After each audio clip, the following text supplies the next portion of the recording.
Hello everybody, this is Barry with Christenson Transportation. We're the trucker's truck and safety takes priority. And today's safety talk, I want to talk a little bit about the camera systems that we've implemented. And I just want to tell you that you know, on day one we got a lot of kickback for the cameras. Day 2, day 3, day 4, and eventually it all went away. Everybody's figured out that we're not watching cameras, we're not watching people drive down the road.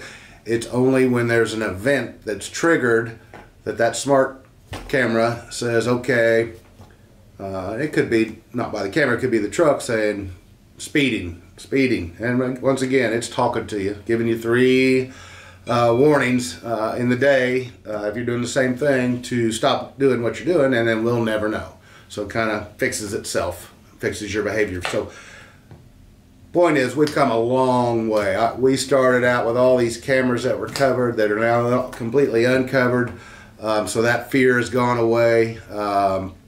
We have had a couple instances where people have been hit at a truck stop, but everybody wanted the camera inward facing shut off or outward shut off immediately. So unfortunately, couple people had to buy their own bumper due to that fact. But otherwise, the behaviors have almost completely gone away. You know, few things that it still triggers on: rolling through a stop sign. Just stop. You know, if you're going to roll through it, it doesn't take much longer to stop, look around and go, and be legal. So practice on that. I don't care if you're in Walmart parking lot and it's a private property stop sign. Stop completely. You never know what's going to come around you. The other things, let's see, distracted driving. That can be staring out the window too long, looking down too long, whatever it may be. Those have fallen off dramatically. So thanks for that. Mobile phone use, handheld phone use, whether it's looking at the phone, looking at whatever on it, those have gone a long way. The biggest thing that we need to work on now is following distance. And I can tell you, this has been a long struggle between me and Don on truck speeds and following distance. And in my mind, one creates the other. So if our trucks are set 4 miles an hour above the next truck that we're come up on, we're constantly out in that left lane and we're catching up with the traffic in front, and that creates the following distance. Truck speed itself is not an issue. You know, if I'm out in New Mexico, nobody around, and I'm doing 74 miles an hour, it's not a big deal, especially unless we're way over speed limit, but we're not when we're out west. There's places where the speed is not the issue. It's a 50 mile an hour zone and we're too close to the person in front. It's a 60 mile an hour zone and we're too close. Whatever it is, following distance, the closer you get, the probability of an accident goes up with it. So, you know, we had somebody the other day that we called and said, hey, we got a couple videos. You need to increase your following distance.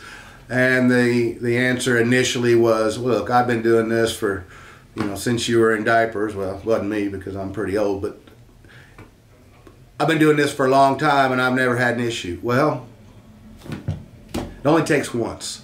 And what my insurance carrier would say was, you've been lucky. You haven't been safe, you've been lucky. You come up, you follow, they either get out of the way or you have to jump out and pass the next person. So think of that. Think of when you get up and that truck's going beep, beep, you know, you're 2 seconds, you're 1.5 seconds from the guy in front. Just slow down. Everything that I always talk about, whether it's pre-trip inspections, it's leaving on time, everything that makes us get in a hurry, we've created that scenario. We've sat at the shipper too long or stayed at home and now we got to run this many miles in this much time and we think we need to follow. We need to get going. I swear, if you'll try this little game, pick out when you get in a congested area where there's traffic lights or just traffic, pick out a vehicle that goes around you. You know, a dually pickup. They seem to be the kings of the road. Watch that vehicle. Watch what it does in front of you.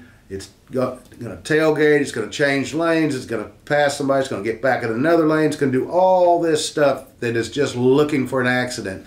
And when you finally come to a stop somewhere, I guarantee you that pickup's going to be right around you. And all you did was drive the speed limit and be safe. And your brakes aren't heated up, you haven't almost had a wreck, you're not sticking to the wheel like you've been driving NASCAR, your nerves aren't shot, you're not tired and stressed out. The guy in the pickup truck is, and he got nowhere for it. Got nothing but an opportunity to have an accident. So, number one thing we want to work on is following distance. So, practice that.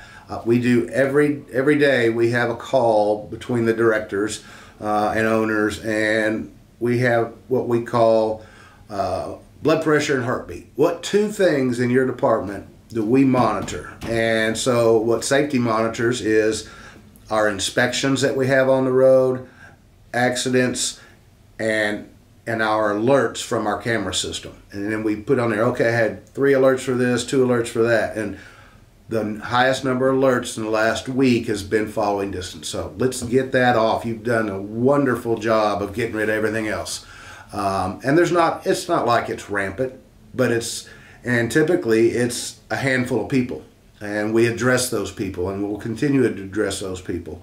And we've got ways to resolve those issues. But I'd rather you do it yourself. I want you to understand, play that game of picking out a vehicle and just seeing that they're not getting any benefit from what they're doing, and you won't either. So let's work on that. Next week I'll do a video and tell you where our numbers were. I'll share them with the group, with the fleet, so you know what we need to do to continue to be the place that we say this is where the truckers truck. And we mean that not because we're truckers, we mean that because we're the best of the best. And we want to continue to be the best of the best. And when we say safety takes priority, it does. We've never had our hand slapped for leaning on safety, because that's what keeps us going, keeps us in business, keeps your family eating dinners, and keeps our family eating dinners, and keeps us trucking. So thanks for all you do. Practice those things, and thanks for being here at Christenson Transportation.